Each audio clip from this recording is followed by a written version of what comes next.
সমাজের মহিলারাও যে এখন কোনো অংশে পিছিয়ে নেই তা বর্তমানে বিভিন্ন ক্ষেত্রে প্রমাণিত। পুরুষদের সঙ্গে পাল্লা দিয়ে তারাও বিভিন্ন কাজে পারদর্শী হয়ে উঠছে। সেই রকমই পূর্ব বর্ধমানের এই মহিলাদের দেখলেই কিছুটা অবাক হবেন। বর্তমানের এই জায়গায় মহিলারাই পরিচালনা করছেন আস্ত একটা খাবার হোটেল।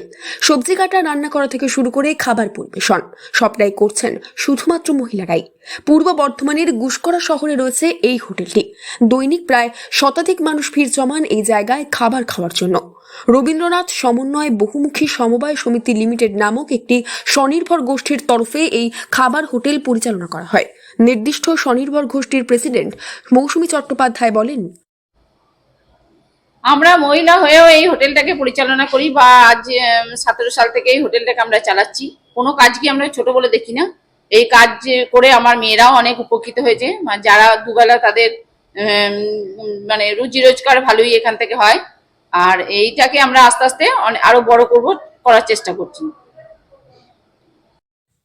রাজ্য সরকারের উদ্যোগে 2017 সাল থেকে গুসকরা শহরের মধ্যে মহিলা পরিচালিত এই হোটেলটি চলছে। হোটেলটির নাম রয়েছে খাদ্য ছায়া। বর্তমানে এখানে প্রায় 8 জন মহিলা রয়েছেন। বাড়ির যাবতীয় কাজ সামলানোর পর তারপর আবার হোটেল পরিচালনা করেন তারা। সারাদিন ধরে চলে অক্লান্ত পরিশ্রম। মাছ, মাংস, ডিম থেকে শুরু করে আরও বিভিন্ন ধরনের ব্যবস্থা থাকে ক্রেতাদের জন্য। স্থানীয় স্বাস্থ্যকেন্দ্র সহ আরও বেশ কিছু জায়গায় তারা খাবারও দিয়ে থাকেন।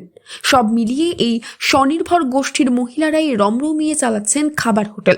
এই বিষয়ে আউশগ্রাম 1 নম্বর পঞ্চায়েত সমিতির সভাপতি তাপস চট্টোপাধ্যায় বলেন, এটা আমাদের পশ্চিমবঙ্গ মুখ্যমন্ত্রী মমতা বন্দ্যোপাধ্যায় আমাদের যখন সরকার গঠন করে তখন এটা ঠিক করেছিল যে আমাদের পথসাথী হোটেল দিয়েছিল। পথের যারা লোক মানুষ আছেন এবং মহিলা দিয়ে পরিচালিত করে, যারা গ্রুপের মহিলা আছে, এসএসজি গ্রুপে আছে, সেই সব মহিলাদের দিয়ে এটা পরিচালনা করার দায়িত্ব দিয়েছিলেন।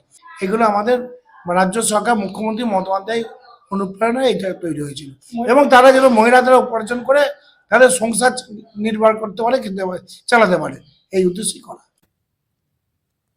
দৈনিক প্রায় 10টা থেকে রাত্রি 9টা-10টা পর্যন্ত খোলা থাকে এই হোটেলটি। এই মহিলারা এখানে কাজ করেই কিছুটা অর্থ উপার্জন করেন। সকাল থেকে অক্লান্ত পরিশ্রমের পর সাধারণ মানুষকে পরিবেশন করেন ভালো মানের খাবার। অন্তত তেমনটাই মত ক্রেতাদের। মহিলা হয়েও কোনো অংশে পিছিয়ে নেই তারা। পুরুষদের সঙ্গে পাল্লা দিয়ে জনা কয়েক মহিলা মিলেই চালাচ্ছেন এই খাবার হোটেলটি। পূর্ব বর্ধমান থেকে বনোয়ারিলাল চৌধুরী রিপোর্ট, লোকাল 18 বাংলা।